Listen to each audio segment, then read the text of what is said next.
Hello, and welcome to Anxious at Bedtime. I'm one of your hosts, Cash.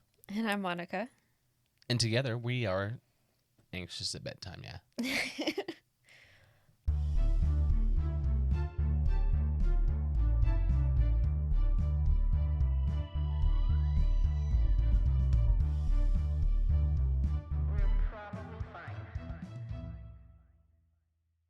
Do you have any new news? I don't recall. I'm sure I do. Like, we talked about stuff that I knew I had to cover, but I don't recall. Yeah. Let me check my notes. I remember one, but I can't find it in my notes, but I know we talked about it. What's that? So a few nights ago, or days ago, whatever, I woke up and I told you first thing in the morning, sometimes I feel like when I'm asleep, I can't get out of my dream.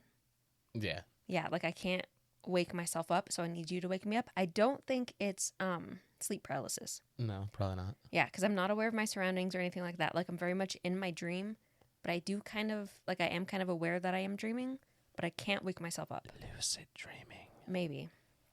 But it's not fun. Like, I never have cool dreams. It's just whatever, and I'm there. But I told you that, how I felt like I sometimes can't wake up, and you told me that you had a weird dream, too, but you were so nonchalant about it. Do you remember what that dream was? No. Okay. You told me that you were in a waiting room, and you're, like, waiting around for something, and just waiting and waiting and waiting, and finally you're like, fuck this, I'm bored, and you left, and that's when you woke up. Oh, yeah, I do that all the time. But it was like you were waiting for me to get out of my dream or something to join you so we could wake up. That might have been what it was. I was just waiting on you.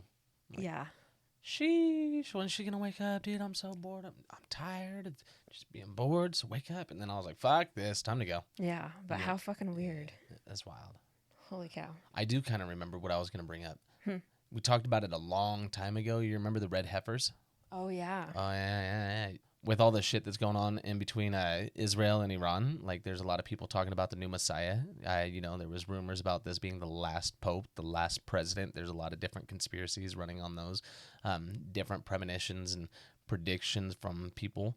And part of it comes back to the red heifers that everyone kind of forgot about, how they're going to sacrifice those in Israel, but they need to take over part of Gaza and part of Iran. And I mean, that's kind of what they're moving on toward. Oh. So, I mean, in the Hebrew religion, they're talking about the first coming of their Messiah, and that's kind of coinciding with what's going on now. And then in some branches of Christianity, they're talking about the second coming of their Messiah, which, with the sacrificial, symbolism of the red heifers, is also symbolism of that. So, I mean, some of that conspiracy shit's coming to a head right now, like that stuff about 7 predicting the future. Yeah. Some of this stuff's coming up too, so I mean, it's kind of exciting. I don't love it. Oh, okay.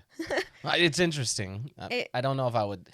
Yes, I use the word exciting, but I don't mean like necessarily in a positive way. But it's something. Like, interesting. It'll be interesting to see what happens and where things go for sure. Shiggity. It does give me a lot of anxiety. Oh yeah, it would. But that's the point of the podcast. Talk about all the things that make us anxious and keeps us up at night. Yeah, so it'll definitely be interesting to see how things play out. And hopefully, everything works out for the best. Yeah. Everything's good. I'm really hoping they fucking start talking about it pretty publicly so we can kind of know. Yeah. We're still on, a little bit of the brink of war with shit in between everybody in the Middle East, and yeah, it's still kind of scary in that regard too. And then you throw in this extra little Return of the Messiah into the world. Mm-hmm.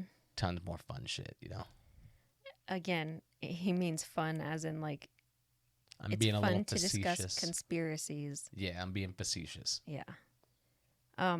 Yeah, it's going to be an interesting few months probably, and we'll just see how everything plays out.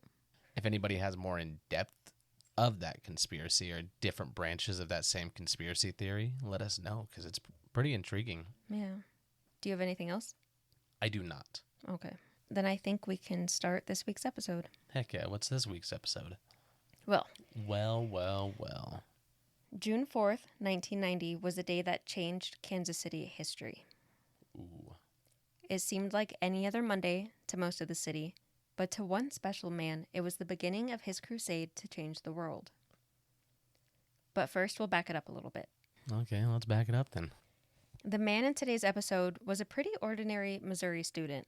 While he did compete in 3 different sports in high school, baseball, basketball, and football, he spent more time on the bench than any court or field. Understandable. Yeah, been there.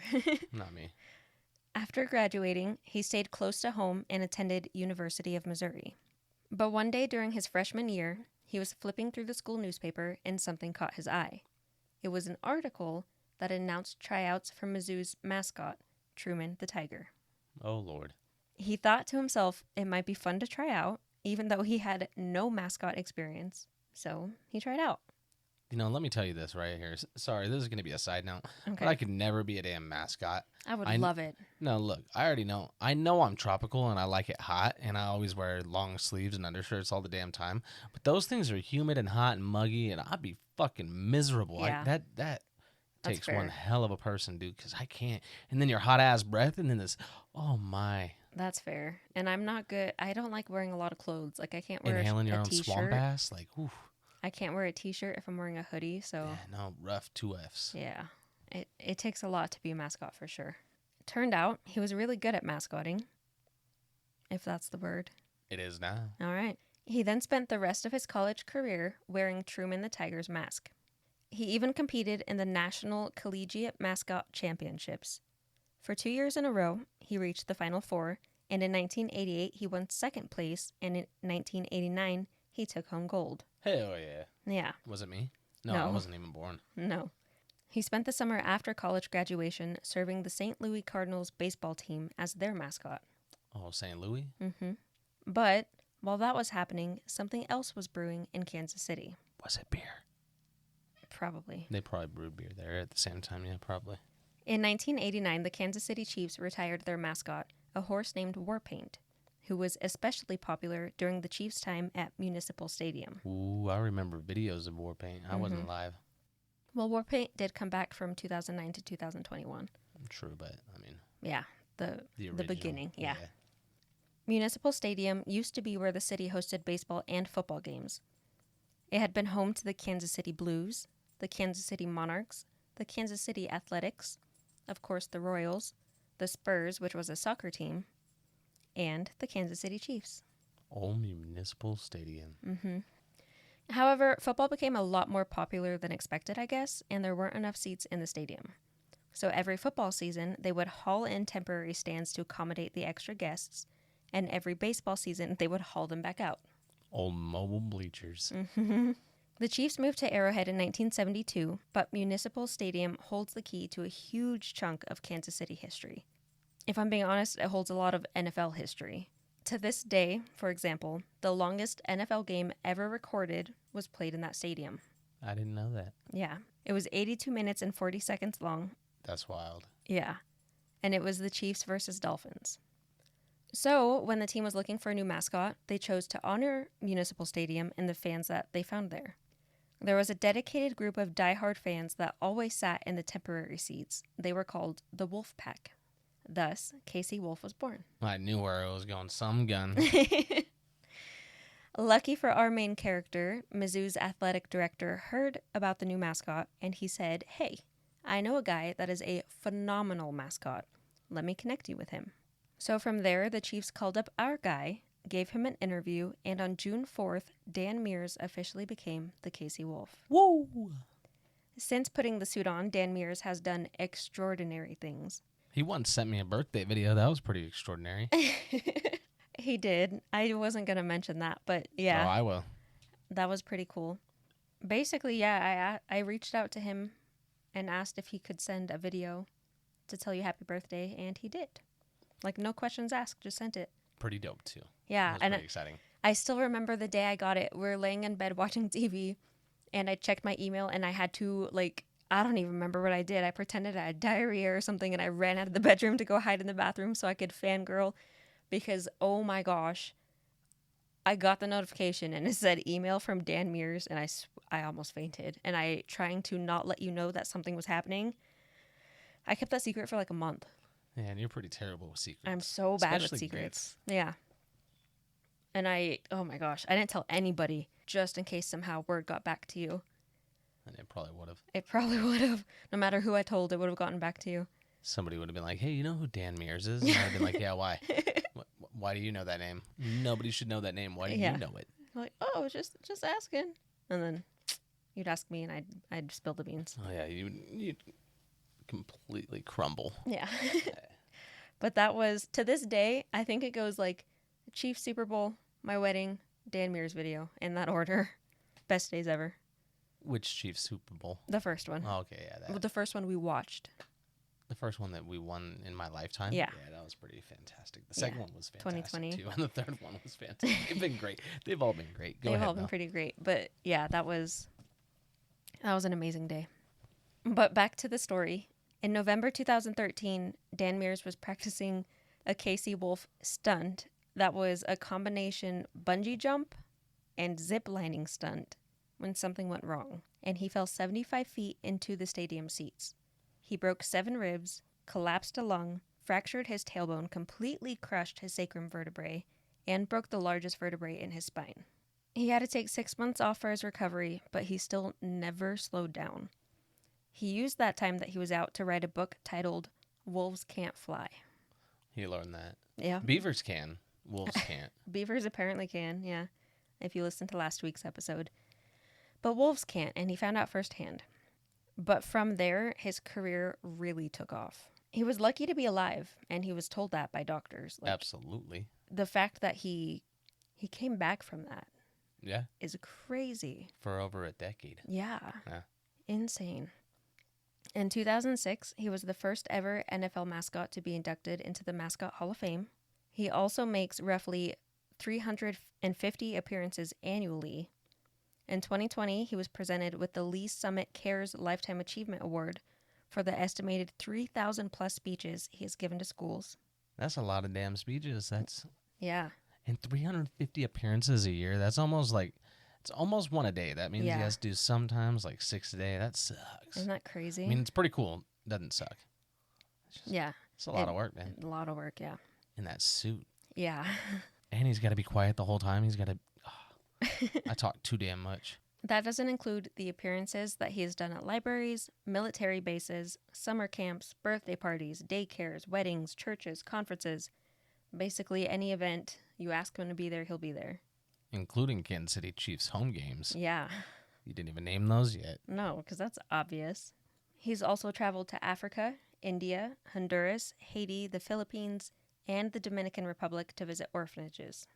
It's pretty dope. Yeah. He's written a second book called Mascot on a Mission, and the proceeds from both of those books go directly to charities. Hell yeah. Yeah. He's just an amazing human. He even has his phone number on his website so that you can call or text him anytime, and I guess he's really good at getting back to people. Yeah, he once sent me a happy birthday video. Yeah, he did. But don't worry, our wolf wasn't too busy for family. On June 12th, 1993, he married his beautiful wife, Carol, or Cam. Together, they had 3 children, Micah, Aaron, and Mallory.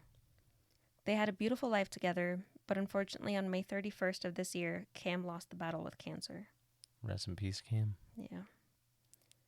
And now for the reason we're here. On June 17th, Dan Meers announced his retirement after 35 years with the Chiefs.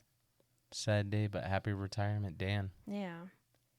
He's the NFL's longest tenured mascot, having performed at 375 total games. It's a lot of damn games. Yeah, it is. Shit, I wish I could have gone to that many games. Me too. He's also been with the Chiefs at games in London, Tokyo, Berlin, Monterey, and Frankfurt. I wish I could have been with them in those.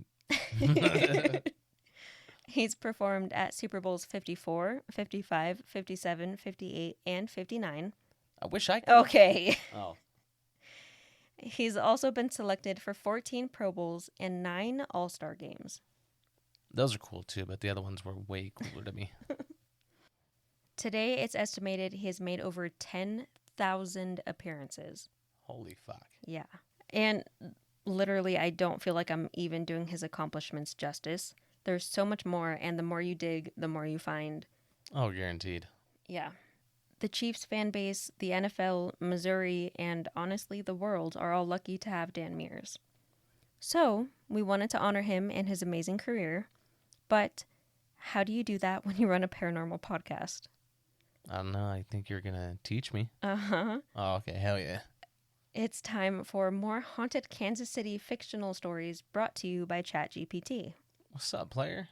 If you're new here, we like to sometimes hand the reins to Chat to create some fun, spooky stories for us to read.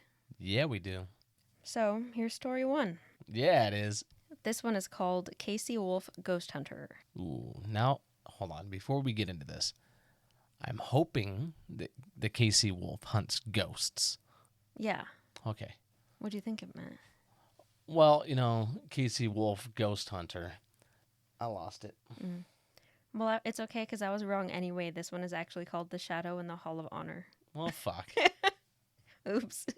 So does he hunt ghosts in this? I think so. I'm not going to lie. I have not read these at all. I wanted to be surprised too, so. So let's see where this goes. Okay. Arrowhead Stadium is many things. Loud, legendary, maybe even the loudest place on Earth. I'll go with the first two. I don't think the loudest place on Earth for sure. For sure it's not. Well, we have something to achieve. Allegedly.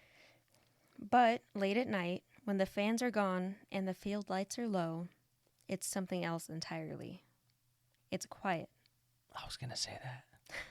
Too quiet. Oof. And that's when he appears. Dan Meers? The mascot, the myth, the underdog turned underworld hero, Casey Wolf. Mascot by day, paranormal protector by night. Dun, dun, dun. So it says it's just after midnight. Dan 12:01 Meers. a.m. Dan Meers walks the empty concourse in his Casey Wolf suit. Because it's got soft feet. Yeah. Head off, carrying a clipboard. Documenting all the ghosts he comes across. Maybe. Fucking Locker 58 has 3 ghosts by it. Go ahead. He's doing his usual late night mascot inspection, just making sure the Wiggle Tunnel is structurally sound, no rogue barbecue sauce spills on the 50-yard line, and of course, checking the Hall of Honor. The mascot has to do all that bullshit too? That's a lot of extra work for this guy. Apparently, at least in this story. Man.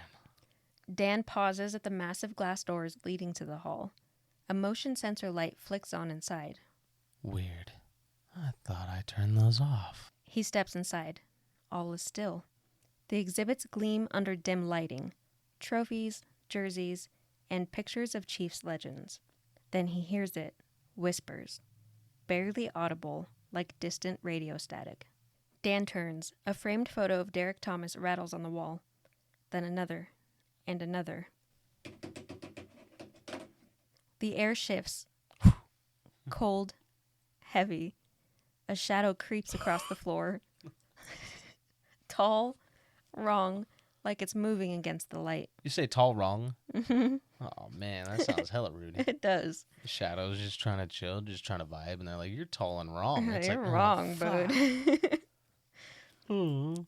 Dan slowly puts on the Casey Wolf head. He doesn't want anybody getting in his fucking face, making him out, knowing who he is while he's ghost hunting. And this just became mascot business. Oh, shit.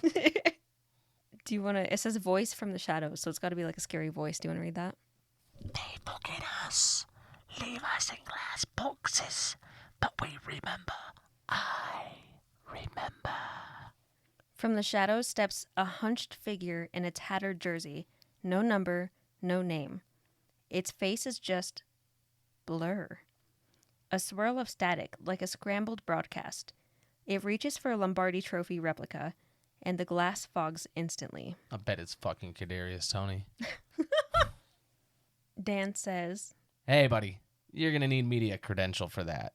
The shadow replied, You joke, but the legacy here, it belongs to me. Dan pulls a charm from his mascot belt. A laminated season ticket from 1969, the first Super Bowl win. I would faint. Dan Meers pulled that? Yeah, from his mascot belt. It just got that in the mascot suit? That's wild. I would. That thing would never leave my body. Are you joking? It would mine, because that thing's fucking human humid and sweaty. You heard his story. He went fucking flying in that suit. That's I'm fair. not keeping that shit in that suit. Hell no. That's fair. But luckily, this is just a story. It is. It's fiction. Dan said, This place doesn't belong to you. It belongs to the fans, the players, the people who lived and breathed this game. the shadow hisses, the lights flicker. A football display case explodes. Dan I don't know what lunges. that sounds like. I ain't got a sound machine. Dan lunges, flinging a bag of barbecue-flavored sunflower seeds at the entity. They pass through with a hiss, but it stumbles. Dan whispers. You don't mess with Chief's Kingdom, bitch. He would not say bitch. Oh, it doesn't say bitch. That was just me. Casey Wolf charges, slamming a foam finger into the spirit's chest. The shadow shrieks and evaporates in a gust of wind, sucked into a Chiefs lunchbox from 1983 that Dan slams shut with both hands. Everybody knows that ghosts cannot stand foam fingers. It's true. Like salt rings, and foam fingers. Yeah, those are the top that's two. pretty much it. Mhm. I don't know why they didn't teach us that with the worm smashers. The Winchesters. Yeah. Way to go, Dan. But silence returns. Fuck. Dan stands in the hall, breathing hard. The lights stabilize. A photo on the wall flickers, then settles. A faint shimmer glows around Hank Stram's portrait. A smile seems to play across his face.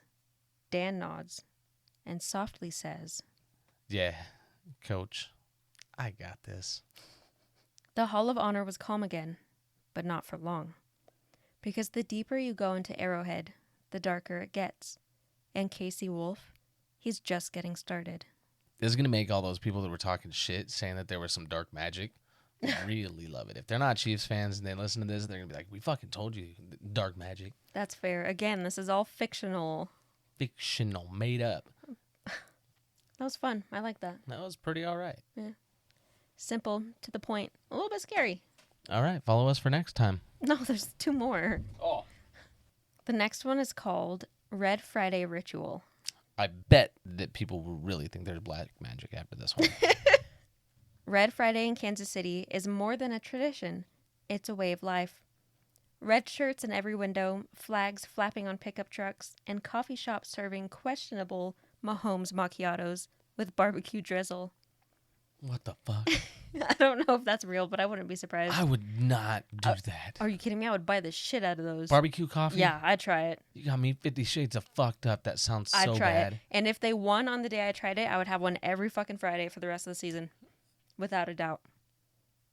Still fucking gross.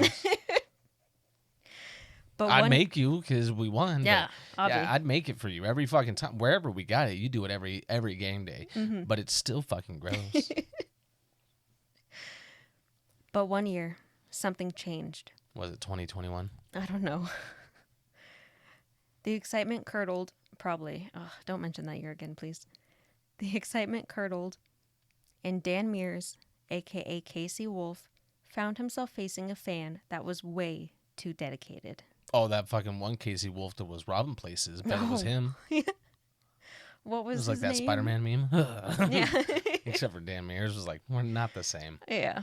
What was that guy's name? Chiefsaholic. Chiefsaholic. Yeah, Chiefsaholic. That was it. To set the scene, it's now Friday morning at Arrowhead Stadium in the tailgate lot. Dan is in full Casey Wolf mode, hyping up early tailgaters. Music blasts. People in face paint dance around a smoker big enough to roast a linebacker. Then he sees her. The linebacker they're roasting? No. No. In the corner of the lot stands a woman in an old school red and gold tracksuit. Not throwback, ancient. The colors are slightly off. Her face paint is cracked. Her eyes, way too bright. She's handing out tiny hand-carved figurines, each one shaped like a wolf. Dan thought to himself, Weird. The team shop definitely doesn't sell haunted action figures. that'd be kind of cool if they did. He watches as one guy takes a figurine, pockets it, and moments later drops his brisket sandwich Oh yeah, face they're down, fucking haunted. sauce side. Yeah, I'm after that haunted lady that's giving me that doll. I Mhm. fucking you take this shit back. Give Yeah. me my wife will have that barbecue coffee again. You have this doll. You have the doll, and get me another brisket sandwich. Another fan who takes one burns his finger on a flaming jalapeno popper. He was a little overzealous. He was hungry. I get it. That Been was there, yeah. that was just by chance. That has nothing to do with the little haunted doll. But Dan approaches the woman. He gives a big wave, a goofy thumbs up, and tilts his head. The woman said to him, "Blessed Red Friday, sweet wolf. Would you like to preserve the streak?" She tried to hand him a figurine. It has his face on it. Well, Casey Wolf's face. Dan backs away. Something about her scent, like expired ketchup and scorched polyester, sends a chill. It's Bigfoot. It sends a chill through his fursuit. Later that day, inside the stadium, Dan gets the scoop from security. Every fan who took a figurine, twisted ankles, car stalled, nacho cheese to the eye. What the fuck? One Like guy. somebody's just slingshotting nacho cheese to the eye. They're like, "Did you take? Look, follow them. They took one of the figurines. You get them with this fucking nacho cheese sauce. Here, I got you." No, I'm picturing like full comedy movie. It's like jammed as they're trying to pump out nacho cheese on the nachos, and then Oh, it they're turns. at the gas station trying to Yeah. make some nachos, And and they go to look under, and it just pop. It's even more fucked up. Yeah, it is. At least they didn't drop their fucking brisket sandwich. Yeah, I'd Sauce rather nacho side cheese to down. the eye than Yeah, a dropped brisket Is sandwich. it jalapeno nacho cheese? Does it specify? Oof, no, it doesn't specify. Even then, Yeah. let me have my brisket Yeah, give me sandwich. the brisket. Give me the fucking nacho cheese to the eye. I'll take that. Give me my sandwich bag. And you can have the fucking figurine. One guy claimed his shirt screamed every time. What? His shirt screamed every time someone said Kelsey. Kelsey. Kelsey. That'd be fucking wild. Yeah, what? Something was cursing Red Friday. Night falls. The figure returns. She's in section 129, standing still while the crowd moves around her like she's not even there. Dan sneaks into the tunnel, ditches his crowd pleaser foam batons, and grabs his ghost hunting bag. Sage-scented hand warmers. A plastic championship ring blessed by Andy Reid's post-game cheeseburger wrapper. What the fuck? And That his, thing has special powers? and his ultimate weapon, a Bluetooth speaker preloaded with Chiefs fight songs in reverse. Oh shit, they just put Tech 9 on him backwards. Backwards. It's fucked up because he's already dyslexic too, dude. Oh no. Uh, Dan takes the field. Halftime. Lights dim. Casey Wolf steps into the center of the end zone. He points to her and thinks to himself, all right, time for a spiritual hype battle. Brother. and he hits play.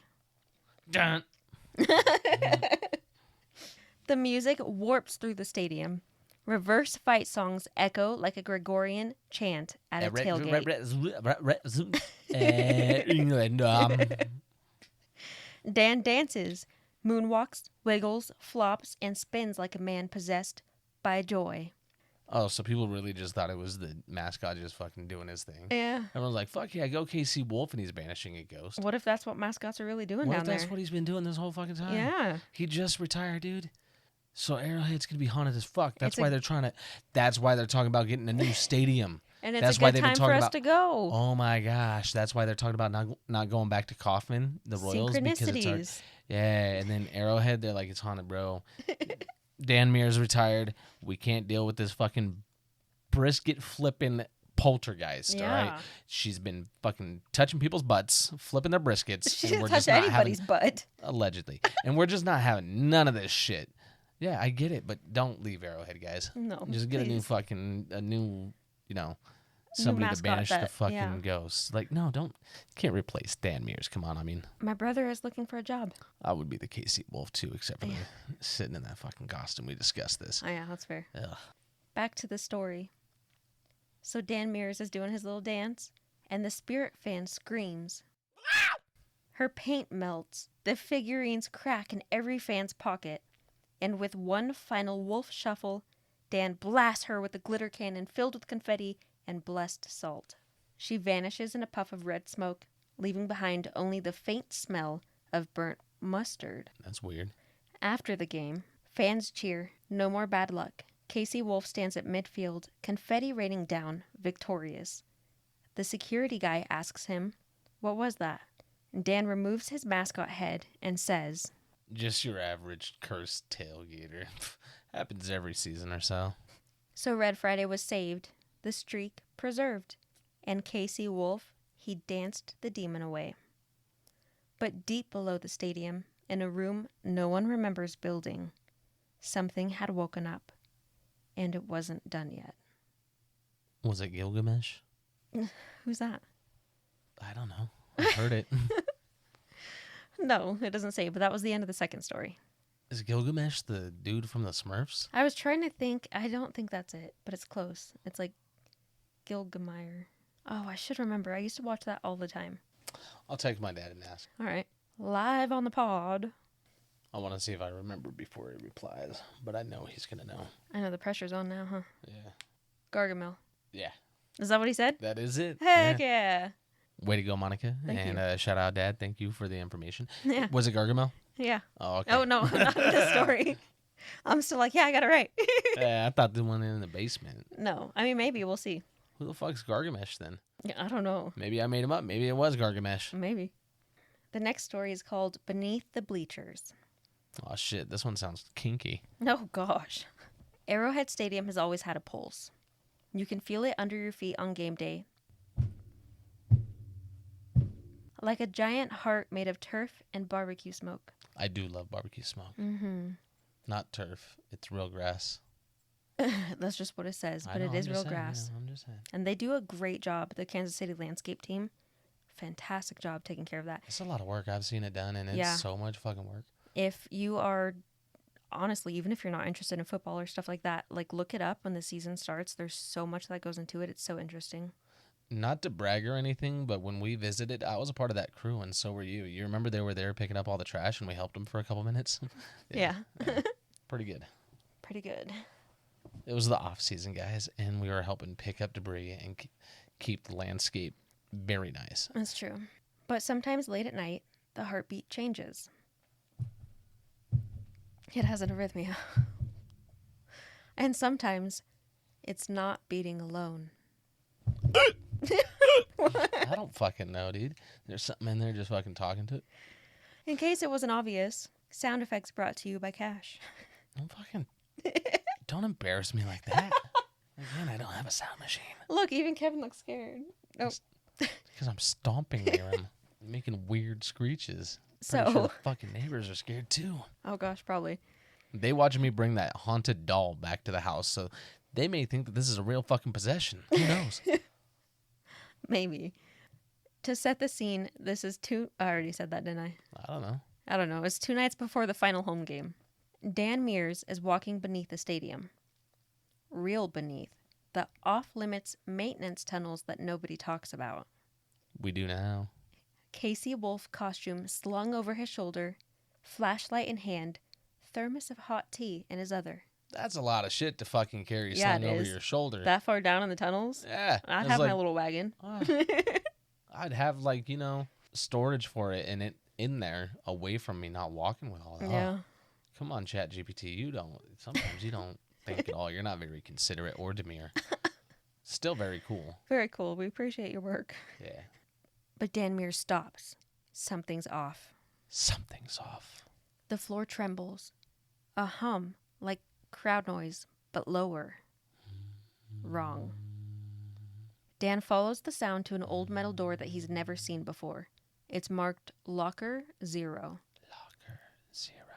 He opens it. Inside, a staircase What the fuck? going down. Oh, shit. Even further? Dan knows better, but he goes anyway. Some bitch. He gets to the bottom of the stairs, and the room is massive. Just a giant dance floor. Stone walls, dusty banners. In the center, a glowing red crack in the ground, pulsing like a heartbeat. It says prom, 1983.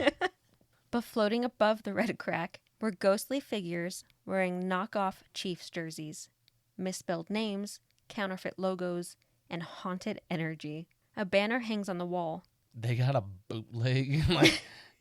It's the bootleg ghost. The banner on the wall says, "Cursed is the kingdom that forgets its past." One figure turns. It's wearing a warped wolf mask, eyes hollow. Its jersey says KC Wolf, but like CSEE. KC Yeah. Wolf. And wolf with a U. KC, it's a wolf. Dan whispers, Oh, heck no. "This isn't just any haunting. This is a spectral impersonation. Someone or something wants to replace him." You dang imposters. Floating around with the wrong dang spellings. Dan puts on the Casey wolf head and stands tall. The ghosts circle him. Why, what you trying to do there, wolfie, huh? He pulls out the emergency ghost defense speaker and hits play. Never gonna give you up, never gonna let you down. It says you can't rickroll them here. It says it plays Mahomes highlights, Travis Kelce's mic'd up cackles, and Andy Reid saying, "That's a good cheeseburger." I'm here. I'm here. And then you got Kelsey. What was his? His mic'd up cackles. But he doesn't really cackle. He goes like, "Oh." Yeah. No, that's a good cheeseburger. The room shakes. The ghosts shriek. The KCSEE wolf lunges. Dan meets him midair, tackling him in a full mascot-to-mascot body slam that sends fake fur flying. Get him, Dan. Whoop that ass. Dan growls. You don't get a word of the fur unless you earn it. With his last bit of strength, he reaches into his pouch and pulls out the sacred Arrowhead patch, given only to mascots who survive 30 years of tailgate porta potties and foam mascot dance-offs. Yeah, that's a lot of fucking work right there to endure all that, too. 30 years of porta potties and a fucking mascot costume. I never even thought about that. Yeah, me either. Luckily, they let him use a real bathroom. Yeah, that's I don't true. think they force him into a porta potty. I don't think so. Hopefully not. That's fucked up. But he slaps it into the glowing crack in the floor. There's I thought he was going to slap the ghost with it. just bop. It's fuck. Bop! There you go. Get out the fur. There's a burst of red light. The ghosts scream. The fake wolf explodes into confetti. The the crack seals. The hum fades. Silence. The next morning, Dan sits in the locker room, the real one. Sweaty, scuffed up, fur slightly singed. So, like, he's just sitting there all night fucking sweating. They left him there. I imagine he went home and then now it's the next Fucking morning. came back the next morning all sweaty for no reason. You still got to show up to work. Oh. Yeah, I don't know why he's already sweaty. He ran there. He's wearing a mascot outfit. It's It's ran. He ran in the mascot uniform Yeah. to work from his home. Yeah. He lives in Independence. Holy shit. That's a long way to run. Yeah. But In a mascot costume. Absolutely. That's why he's sweaty. Go ahead. Yeah. Got it. he sets down the Casey wolf head, and this time he doesn't pick it back up. Sad. Dan says, Time for a new protector. and just like that, Casey Wolf retired. Not just from dancing, crowd surfing, or meme-worthy Jumbotron shenanigans, but from protecting the very soul of Arrowhead. The I'm costume. not crying. You're crying. I know. Why am I getting choked up? The costume was passed on. The legacy remained. And beneath the bleachers, silence. For now. Did they seal beneath the stadium? Like, did they seal that prom room, do you think? Maybe. I'm sure he did. Hopefully. Yeah. That's what that Yeah, I think so. Arrowhead did. It just sealed it. Concrete raised and shit. Hell yeah. That one was... It was fun and goofy, but it made me a lot more sad than I was expecting to be. Because he actually retired and that shit. know. Yeah. I mean, good for him, but it's sad. Yeah, the entire Casey legacy was like him. I mean, I know there'll be more. More people will come. More people will add to the good name. But it's sad. Absolutely. All right. Well, that was our episode. We'll see you guys later. Hey, I have a conclusion. Oh. So, to Dan Meers, thank you. Thank you for 30 years of laughter, leadership, and legendary dance moves. Thank you for showing up not just for the team, but for the entire Kansas City community. At schools, hospitals, shelters, and far beyond. You've proven that mascots can be heroes, that kindness is a superpower, and that even the goofiest costume can carry the biggest heart. From the bottom of our anxious little hearts, thank you, Dan, for everything. Absolutely. Thank you, Dan. And that's all I've got. Finn. So, again, if you want to check out those books that he wrote, all of the proceeds go to charities. And I don't remember the exact charities. He has a long list on his website that he donates to. But yeah, absolutely. Pick up a copy of his book. All of the proceeds go to really good causes and great charities that, go to help benefit the community and humanity in general. So, And again, those books are called Wolves Can't Fly and Mascot on a Mission. Wolves Can't Fly and Mascot on a Mission. And they are available on Amazon. And if you're local to Kansas City, they're in a lot of the bookstores over that way too. Yeah. And I'm sure other places. I just looked on Amazon. Oh, yeah. You can find us on social media. We have a TikTok, Instagram, Threads, Facebook, YouTube. Yeah. If you or somebody you know has had a brush with the paranormal and would like to have that story read on the podcast, please email it to anxious@bedtimepodcast@gmail.com. The world can be a scary place, but it's been less of a scary place with people like Dan Meers giving back so much to the community and all those around him, helping contribute to the betterment of humanity, giving back to others, and we just wanted to say thank you. Don't be too anxious this time, I guess. Yeah. Goodbye. Sleep tight.